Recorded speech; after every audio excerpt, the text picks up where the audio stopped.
All right, we're going to get started. So thanks for joining us today. We're going to talk a little bit about failed assessments, tips to avoid, and strategies to, there goes that sound again, strategies to be successful. So Tom, Greg, and I, we're thankful you guys came to hear us talk. We know you have a choice. So a little bit about each of us. I'm Jason Ford, CEO and CISO of Steel Picture Partners. We're a HITRUST readiness licensee. A little bit about us, we basically implement compliance and cybersecurity in order to get better visibility into environments. Personally, I was number 2 to go through FedRAMP to get an authority to operate back in 2014, created a lot of governance programs around different frameworks. Greg? Good afternoon, Greg Miller from Shellman. We're an assessor firm. I'm a principal at the firm. Shellman, I think it was around 7 or 8 years ago, became an assessor firm when HITRUST really started cranking up. So we'll get into some of the details, but Shellman also performs SOC assessments, ISO, PCI, FedRAMP, pen testing. And we're kind of focused on kind of doing multiple assessments at one time. So happy to be here. Thanks. And I'm Tom Dill. I'm a longtime employee at Advent Health based out of Orlando. We're a very large healthcare with hospitals, physician practices, a university, urgent care clinics, and many other businesses. And I've been in IT and information security there for over 20 years. All right, so kind of want to get a survey of here, show of hands. So we're going to kind of go through each of these. Just so we can understand a little bit about who we're talking to, so we can kind of guide this a little bit. You're not going to hear very much sales stuff in here, which is probably a good thing for you guys. We're talking about real, actual world examples. Tom is living proof, an embodiment of dealing with different frameworks and trying to get through things. So we'll just start at the top. How many here are actually an assessor, with an assessor currently? Okay, about half of you, okay. How many are actually implementing CSF right now? 2? 3, 4, okay. And then how many of you are looking to get certified for the first time? Any of you? Okay, good, a couple of you, awesome. And last one, how many of you completed one? Awesome, couple, all right, awesome. Can I add one to that? How many of you are going down the R2 road? Okay, good. How many of you are going down the E and the I-1 road? All right, maybe. I think I saw some all of the you. hands. Yeah, those are all valid hands. All right. So in order to move forward with your HITRUST certification, you're going to have to be able to communicate the importance of it to your organization. Some of this is obvious to you guys because you're experts in the field, but it's important that you're able to talk to the rest of your organization about it. You all know you're in a highly regulated industry if you're in healthcare or you're providing services into healthcare. The threat landscape has not stopped escalating. I probably would have told you last year that the biggest threat is ransomware. Now we've got AI to add on top of that. Incidents and OCR audits happen, so we're helping implement programs that are based upon not only protecting the environment, but being able to detect problems when they occur and having responses ready, both on the incident and the OCR side. A lot of times this is being driven out of your executives within your organization. Whoever is the highest level within your organization is actually worried about these topics, and they're going to be the driver towards a certification requirement. If they aren't, figure out how you get them involved in the conversation. Comments on those? Yeah, I mean, they're all, I mean, we could probably shuffle some of these depending on, what industry you're in or kind of what your environment looks like. But no, it's really, the key is does your program work as far as response? Because that's what you need to, especially if you're in patient care, you need to respond quickly. Yeah, and if you don't have visibility, obviously that's something, if you don't know what's happening, then all of this stuff is going to bite you, right? And then you have no way to respond. You have no way to actually put some kind of action plan into place because you don't know that you need to take action, right? So having something in play is key to even get started, to even be able to start thinking about any of this stuff. Cyber insurers are a huge driver towards ensuring that you have a comprehensive program in place and really value external validation of that program. If you are a provider of any service, the likelihood is that the organization you're selling into has a third-party assurance program, and you're going to be needing a way to demonstrate that you have your security program in place. Simply, your clients may actually contractually obligate you to a security program and a means to which to attest to it. And then finally, if you're on the sales side of this, right, having HITRUST certification is a differentiator in some cases. So threats and challenges, those things are straightforward. You guys all understand that ransomware attacks, phishing, data breaches, financial theft, supply chain attacks, those are all normal things that we are seeing and we are working towards securing our environments against. Things that are a little less straightforward and more difficult problems, the consumerization of IT. Everybody bringing their iPhone and their own personal device, everybody accessing the network from their own environment, everybody having access and the ability to set permissions on your Office or Microsoft 365 environments. These are difficult problems that you're going to have to figure out how to have a formal program around. You're not only managing your internal environments now, you're also doing this for cloud environments. So you're doing it not once, but twice in many cases. And you have to figure out how you're striking that balance. So with that, I want to go to the next slide. Yeah, so why use the CFS Common Security Framework? So it's, as you've gone through your training and everything like that, is a framework, so as you're building out your security posture, to kind of implement something like HITRUST really is a good foundational start with that. We've all know about, it's not unique in that it draws from all of the frameworks. So you got, stuff from SOX, stuff from HIPAA, state privacy laws in there. And it is risk-based. So, there's different levels of implementation that will work for your organization depending on if you're large, like Advent Health, or if you're a small SaaS provider or something like that. So, really as you guys know, to kind of go through the assessments, obviously you have to get the description of MyCSF. A lot of times when we're working with clients for the first time, that's really part of that onboarding process, is to kind of walk you guys through MyCSF, show you little tricks in there how to use it. But it's a good visibility in there to make sure that both on the assessor side and the folks like you that are getting audited, they all have visibility into the status of the projects like that. Great offerings this year with the E1 rolling out. We're starting to see a lot of traction out there. Great starting point. Going right for the R2 right out of the gate sometimes is a huge effort. So it's good to kind of get some wins quick, and maybe use the E1 and the I1 for a quick win. Get some support from your board. Get that out to your customers as kind of working forward. And then as you do things necessarily for the R2, like policy and procedure update, you have time to do that, but you can kind of run those in parallel for sure, like that.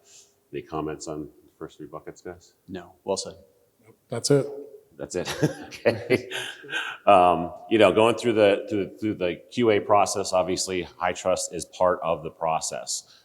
So they're gonna take that test plan, take the work papers, look at your scoping to go through that. So it's very important at the start of it, make sure you have scope correct, because you're gonna spend months doing this. HITRUST is gonna pick it up, and one of the analysts is gonna spend a couple hours going through the information. You obviously, as the assessor organization or the customer, has a better understanding of the overall scope. So we want to make sure that it's accurate in there. Sometimes we see scopes that are, maybe not what we normally see for doing a lot of assessments. If there is a unique scope, if something's different from what you'd expect to be set up, always run that by HITRUST on the front end. So you can work with HITRUST. Submit a ticket, get a conversation with them, get them to sign off on the scope ahead of time. That way you have your get out of jail free card when they're doing QA, if they have questions. Hey, we talked about this. We both determined the right path that we're going to do, and then that way, you're not stuck in elevated QA or something holds up your certification. So that's very important, like that. And then they do have some new products like the RDS system that's gone live very recently. The third party, the Exchange product is really slick with that as far as managing your vendors too. And so as you're discussing the subscription levels when you're getting access to my CSF, get some demos for these new products. They're really cool, and could really help you save time kind of managing your vendors as well. So Yeah.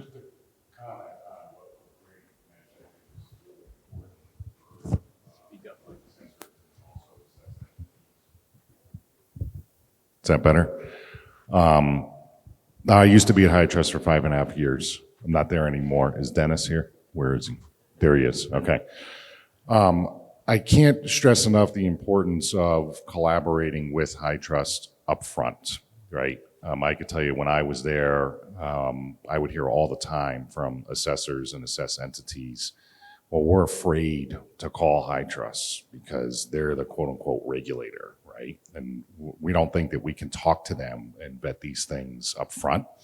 That's not true, right? They're very, very collaborative. And I would tell anyone then, I mean, as you know, right, some of the assessors that have been in the game for a long time, you're going to ensure a greater chance of success in collaborating with HITRUST up front. So I can't stress that enough.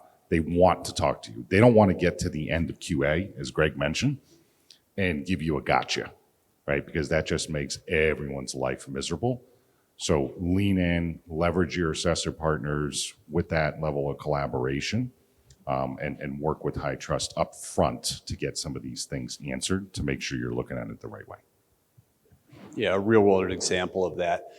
We certified our electronic medical record, but we provided procedures on how we use that. And the electronic signing of prescriptions happens outside the medical record. Your assessor is going to find that, and they're going to say, well, if you're going to get your privacy component done on this, and I'm exaggerating on the details, but the point being is that your scope may change and you may not agree with your assessor. HITRUST will help you figure out what is appropriate, what you absolutely need to have, and what you don't. And the first time you call, it's challenging. You're getting to know each other, but after you build a relationship with HITRUST, I found them to be very supportive. Yeah, and using them as the mediator in a lot of ways is the idea here, right? Because doesn't matter if you're implementing them internally, if you think that it's one way and it's not, maybe another framework says it to do it a different way, whatever that is, ultimately at the end of the day, having that relationship gives you the foundation that you can actually leverage to get that done successfully. And those are healthy conversations ahead of time and not at the final hour when you're trying to get this push through QA. So.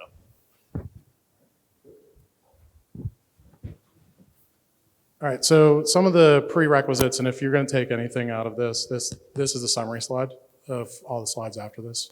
And I don't know if we're going to get through all of them. This is designed to be more of a conversation than anything else. So really, these are kind of the high points. Executive sponsorship, get as high as you can, right? If you don't have that in-house and you don't have that support, you're going nowhere fast, especially if you're trying to do any kind of remediation work. If you're trying to get through just gathering evidence, whatever that is, however you're going to try to apply anything that you're trying to do with this framework, it's not going to happen because you're going to be sitting in another department asking another department to do something else, and that department is going to tell you to go pound sand, right? And it's just going to be a very contentious relationship that you're going to form that it's going to go nowhere. So if you have someone who's from above that's pushing down as high as you can, board level preferably, it pulls all that away. Some of the other pieces, and I'm not going to go over every one of these, but policies and procedures is a common one. Make sure that they don't just say, we change our passwords, as an example. I'm being exaggerating there, but make sure it has some detail to what you're doing, how you're doing it, and where you're doing it, right? And have that evidence be able to back that up as well. Because if you don't, what it comes down to is, again, those last minute things when you're starting to gather evidence and now you can't actually support what you say you're doing, then all that does is just cause more delay, more money, more time, more effort, and causes everyone to be unhappy. You guys want to add? It's definitely a journey too. I mean, you're not going to get 100% get everything right the first time through. You may have some gaps or some caps. Your scores may not be as high as you want them to, but each time you go through it, whether it's annually for the E1 and the I1 or every 2 years, you can continue to mature. Higher scores, less caps, increase or include measured or managed.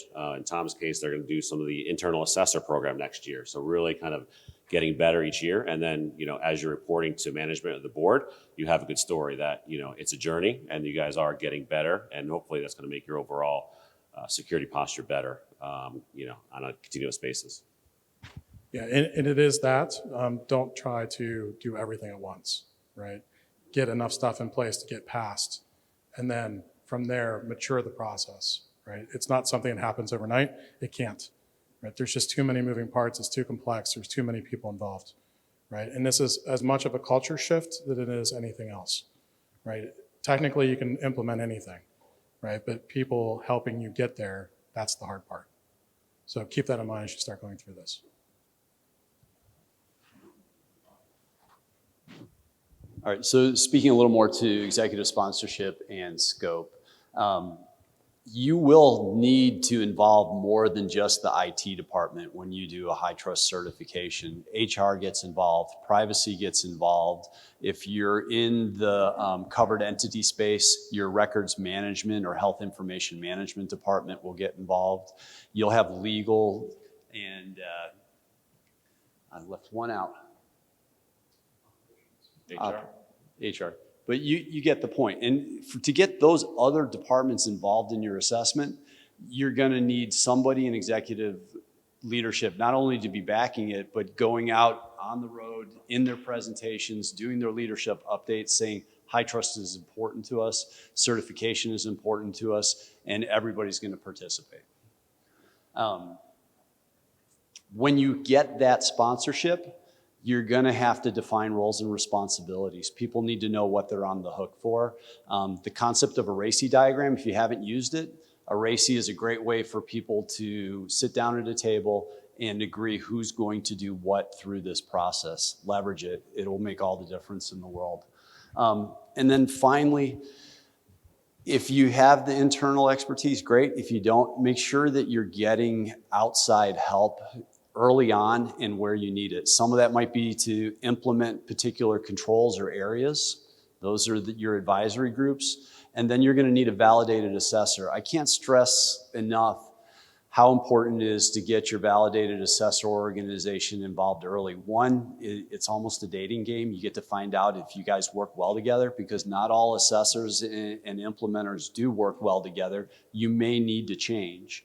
And also having them involved early, you can go through a pre-assessment, no certification required, and you level set between you and that assessor organization.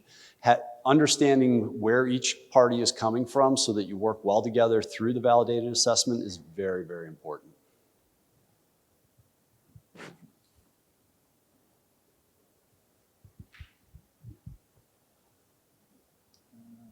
This is me, right? On this one, yeah. So prioritization and remediation. So this is important. Like we had mentioned earlier, you're not going to be perfect out of the gate. And so you have to kind of figure out if there is remediation needed. Obviously, the timing of that. HITRUST has rules around if there's some material changes, things that you fixed or gaps that you've closed. There's certain 60 and 90-day time limits that has to basically bake before it can be accepted, for your assessment. So you want to be mindful of that. You want to make sure you have a good roadmap of saying, what's my end goal? Like, what date do I want to be certified? Kind of work backwards from there and make sure you have enough time in each of those buckets to get those things closed. You don't have to be perfect. Like I said, you have to have, there's 19 domains, as you know. Each domain has to have a passing score. Within those domains, there's large ones like access control that has 50 or 60 requirements. There's ones like wireless security that has 4. And so you want to make sure that you're tracking your scores as you're going through to make sure that, if there is problem areas, you can kind of address those. Also, there may be some remediation that needs to be done. There's low-hanging fruit, things like, things need to be tracked through a ticket, things like that. There's also, things that might be CapEx, new systems that might be done. Some of those you're not going to close. And so as long as you have a good cap plan to get those closed over a time period. You got a couple years to kind of get those closed like that. Another thing, just kind of talking about scope, each assessment, whether it's your E1 on a year-over-year basis or the R2 every 2 years, that scope's going to be different from what it was 2 years ago. So you want to, basically have those same scoping conversations again with your assessor, because things may change. You may have went from on-prem systems to the cloud. Some other systems may have been sunsetted. You may have been going in different service lines. A lot of our SaaS vendors, they're constantly issuing or releasing new technology, and so you may want to include additional services within that assessment, so you can expand or shrink those as necessary. But scoping is definitely important. Yeah, hopefully you're not in as bad a situation as me where they say, we're going to change EMRs and you need to work around that. Literally, first validated assessment was a Cerner HITRUST certification. Second one was an Epic. So it's real. Yeah, and if you have a strong change management process in place and you have a way to document how you're doing those things and how you're putting those things in place, I think that helps alleviate some of this, right? But at the same time, someone has to own all this too, right? So while you can come up with the greatest plans and the greatest actions in the world, it comes back to that executive sponsorship. It comes back to someone actually owning the fact that they are responsible for that control. They're actually responsible for helping you get to a place to make you successful. So again, it comes back to that culture bit as well. So I've added these little quotes to all the slides that basically speak to preparation. This is all about preparation. And in this particular case, to drive it home with our assessor team, our internal assessor team wanted to do the best they possibly could for every control. If I'm not getting 100% on the control, I got to still work on it. The answer is no. Stop that mentality. It doesn't work. You will not get perfect scores on all controls. You need to know what that threshold for certification is and working to be above it at a good margin where you don't have to sweat things. We call that playing Moneyball within Advent Health. And if you guys are baseball fans and you haven't seen the Moneyball movie with Brad Pitt, it's all about making sure that you're placing your effort where you're going to get the most return for it to be successful. You will get yourself mired down in details if you try to work towards getting each control perfect before you move on. There's no need. Certification bar is not everything perfect. It's a risk management strategy. Make sure that you're bringing your organization above the threshold needed, and you can worry about maturity and adding to that later. Yeah, and we actually had something happen a few years ago. We had a client that they actually turned in the assessment knowing they're going to fail and not get certified. And that was a strategy because there was only one domain that was below the line. And so they turned it in, they got a validated report, and then they went through another certification. Then 9 months later, with this domain fixed, we just tested those controls that had caps on them, turned it in again, and they got certified. So it was just kind of delaying the certification, but you didn't have to pull 19 domains worth of evidence and do a whole second one. So there's different, call them tricks, but that's not the best term, but there's different strategies like that. So again, work with your assessors, work with HITRUST, make sure that, if you do have a plan like that, that they know about it, so they're not going to wonder why you're only turning in 5 requirements on a validated assessment. But now with the E1, there's different avenues, but there is strategies like that.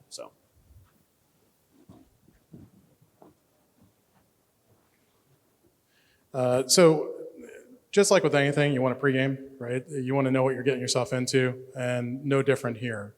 If you have the ability, and you should have the ability, take time, sit back, and actually do a self-assessment on yourself. Walk through that process to both Greg and Tom's point. Have a conversation with HITRUST, have a conversation with your assessors, figure out how to do this so that you're actually going to be ready for the actual assessment itself. So you know where your pitfalls are. You're not going to hit the 60 and 90-day problem. You're not going to have surprises.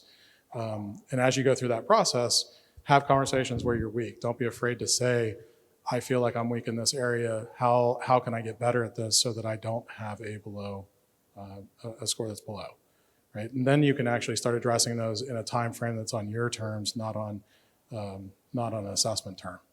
Kind of going through that same piece, you're going to uncover areas, and some of those areas are going to be ones that you're not going to deal with. It's just by the very nature. If you have conversations, you have relationships set up, you should be able to get through those.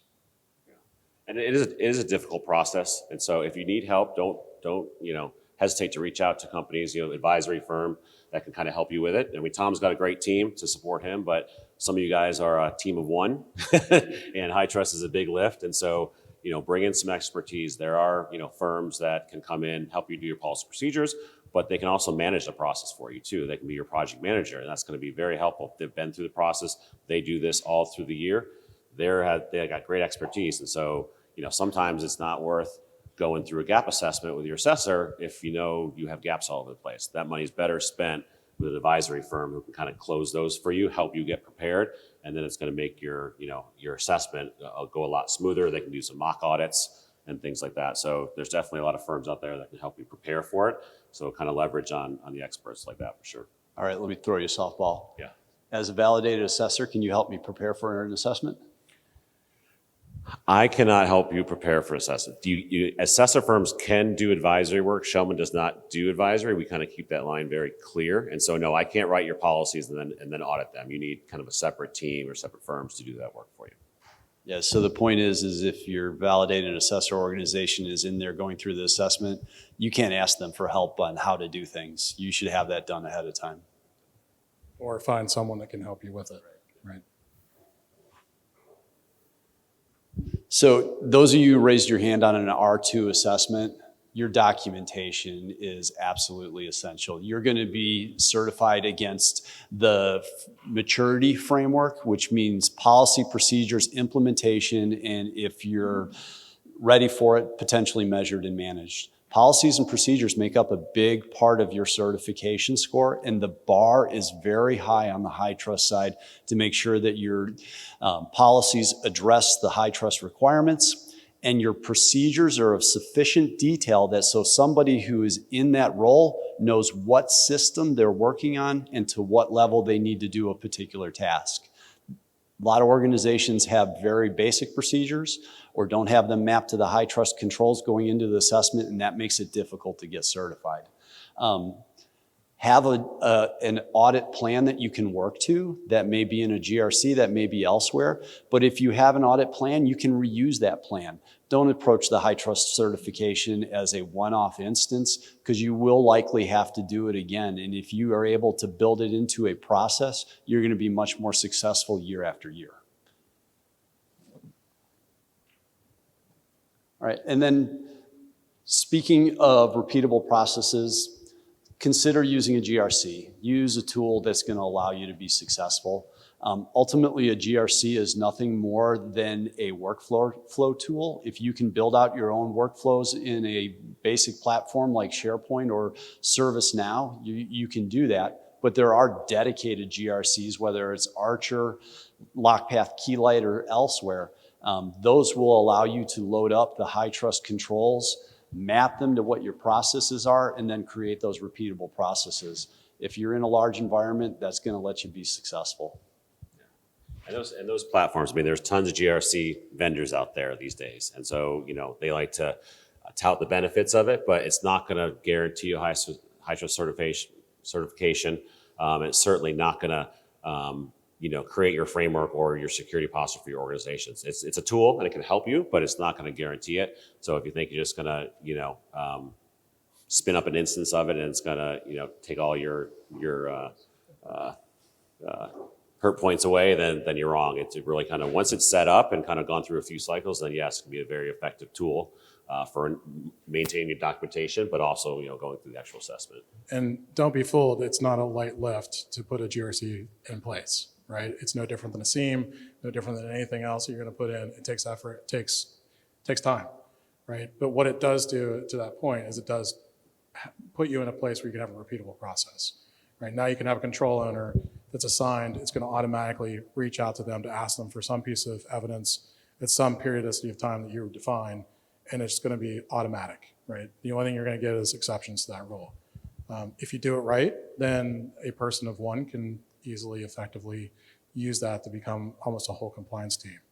But if it's done wrong, which happens a lot, it becomes a nightmare, right? It won't be effective for you.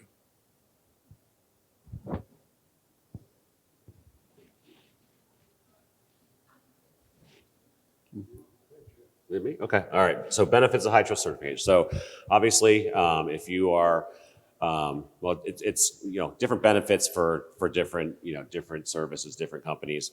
A lot of times this is helps you during your sales process. And so if you're a software vendor, if you're a solutions provider, having high trust certification is it's the gold standard if you're dealing with healthcare in the healthcare vertical. So having that. Coming to the table and actually meeting your contractual requirements with your customers, touting, the benefits of your services is great. If you're a provider, it also helps, just drive the overall better security posture for your overall organization. So, nice HITRUST has, the new E1 and the I1. And so you guys can get some quick wins now. Not have to wait for all like we talked about your policies to be updated, so that can be helpful on your journey through that. So really as far as the communication tool as well, helpful to provide feedback on your organization to your board. That continuous monitoring process, your scoring, your as you go through it each year, making your environment a little bit better. What's that? The fifth bullet, cyber insurance. They had the session today, and so that's kind of the kind of a buzzword now. And they won't say you're going to get discounts on your insurance, but it's definitely part of the overall equation going there. And so, yeah. Yeah, that was not intentional. We had no idea they were doing the other presentation. That came from me because that's real world experience. We've maintained a cyber insurance policy for many years within my organization.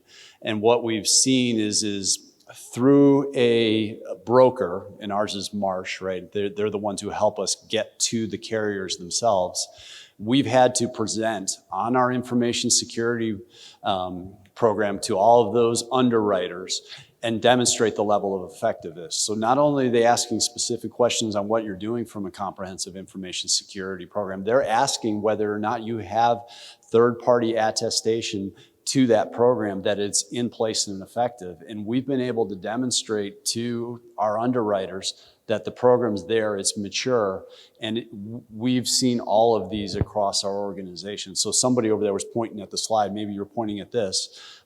Yes, we actually came away this past year with lower premiums, lower deductibles, and we increased our coverage. And we had not done that in previous years, but they're asking much more specific questions, and they are very happy when you can show that you've got an effective program. Yeah, and that really hasn't taken place. D&O and E&O insurance, cyber riders, all that stuff hasn't really taken hold until the last 3 years-ish, right? It hasn't been that long, and I think underwriters are now finally starting to pick up that, hey, these are good things for us because there's less risk, and then therefore we don't have to worry about the liability, and then we can give you a better rate, right? So from that perspective, this is a fringe benefit, right, is the way you look at it. You're doing this for other reasons, but this is a nice to have. It puts money in the CFO's pocket, which is always a good thing. You always get bonus points for that. Another benefit too is that if you do have an incident, if you do have a breach, some kind of incident, when that gets investigated, whether through the regulators or anybody else, when they come in, if you haven't done anything, you don't have a very good story there. So if you've gone through HITRUST certification, you may not be perfect, but you've done your due diligence. You've knocked out the low to medium risk. It's not going to guarantee you're not going to get a breach, but certainly you'll be in a lot better shape. And then when they do start asking hard questions, you have answers. So that'll be favorable if there's fines and other actions against your organization.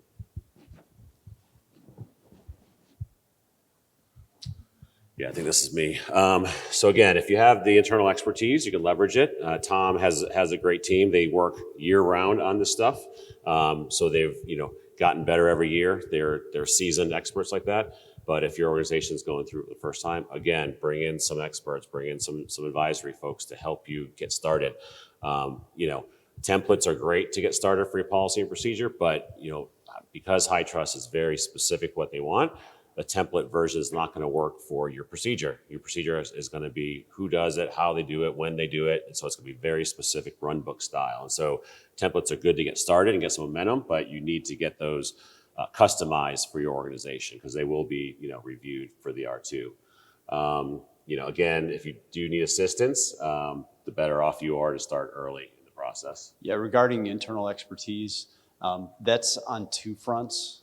Build some internally in regards to HITRUST, understanding security frameworks, but it also makes a huge difference to be using resources within your organization that understand your organization. If you go hire somebody brand new and tell them to get your organization HITRUST certified, they probably don't know enough about your organization to be successful. So expertise on your organization is just as critical. And when you're looking for people like that, if they say that they can do it for 10K in like 3 months, run away, right? Run as fast as you can. I mean, even SOC is tough to do in that time frame. So, I mean, it's unrealistic, right? And just be mindful. If it feels bad, it probably is. Use common sense, right? We're all in this space because we have common sense, and we should be able to figure that out. So just be mindful of that as you're going through that. And HITRUST is making the process easier, or better, and easier in some instances as they go forward. So things like the reservation system is great now. You have a stake. You have a stake in the sand, and saying that's my goal. I have to submit by that date, and so you have some guidelines there. With some of the functionality now they've built into my CSF. Instead of uploading timesheets and things like that, you can just fill it out right there. So they're making the process better, more visible. So that's helpful. Things do change as well. If you go to the HITRUST page, they have the advisories that they issue. Those are very important. So they talk to things like, hey, version 9.1 through 9.3 is getting decommissioned. When do I need to buy an object by?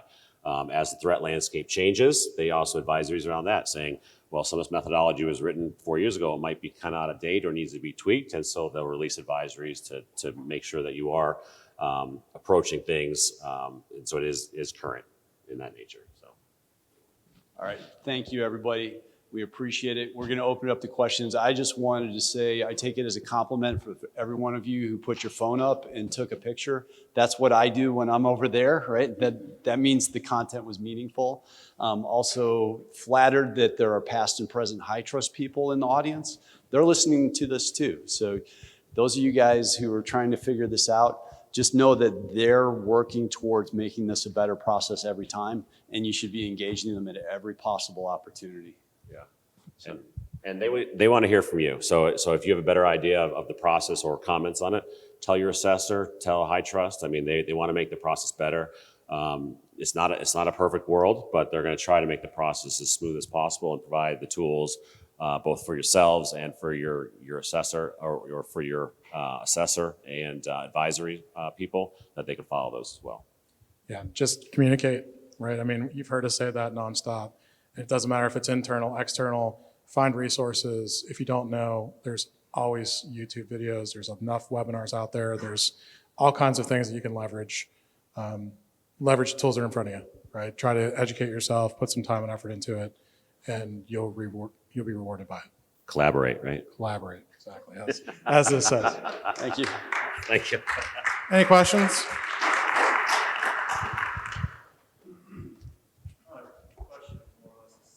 Yeah, for sure.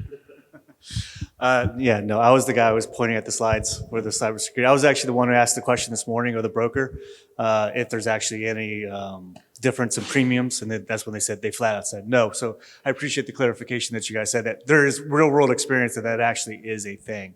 Yeah, so, absolutely. Yeah. That's all I want to say. So I appreciate the clarification.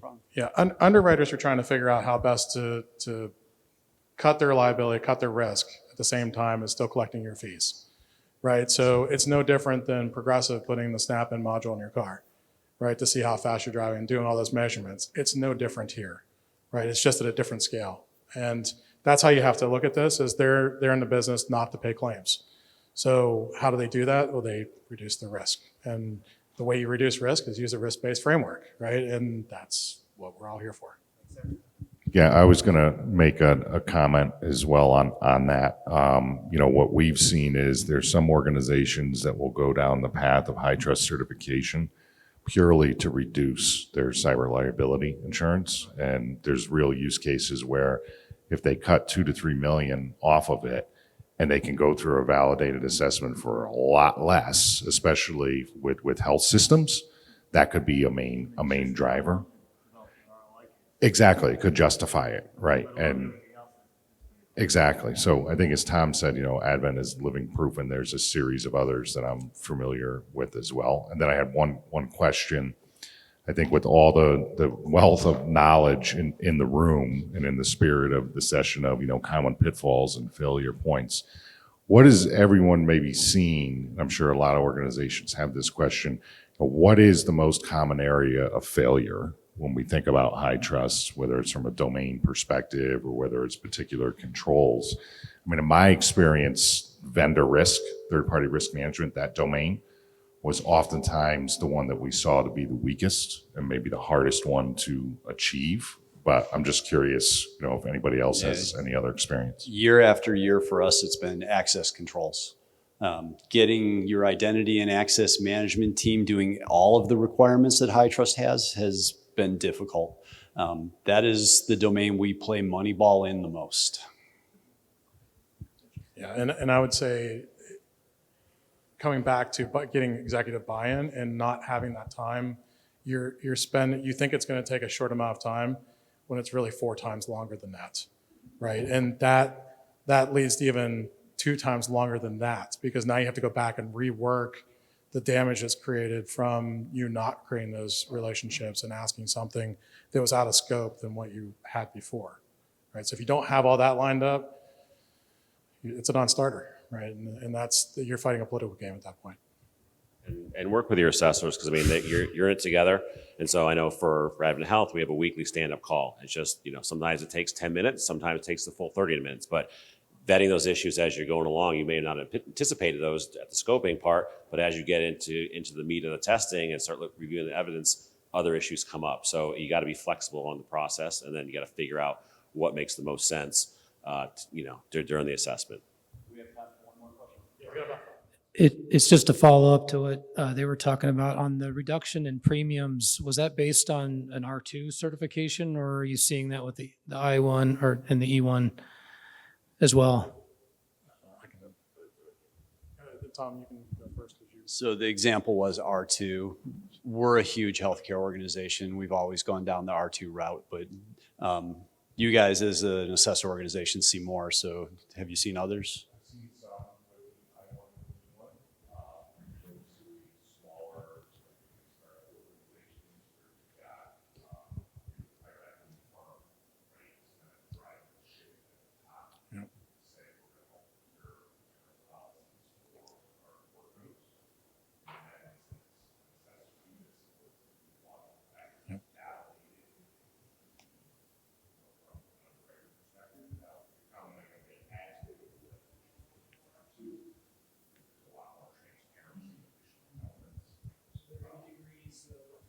Absolutely. Oh yeah, absolutely. And dependent upon framework too, Yeah. right? So if you're using something else in-house today and maybe you're progressing towards HITRUST, we've seen where even ISO or a HIPAA as well report showing at least something, right? As long as you're showing some measurable effort that you're moving forward, that's what they're after, right? And it may not be as big of a lift as, let's say, any HITRUST implementation, but at the same time, you're doing something and you're maturing with it, and that's something that the general populace of companies are not doing, right? There's a lot of people that can't even manage vulnerabilities, let alone figure out how to put a risk-based framework in place.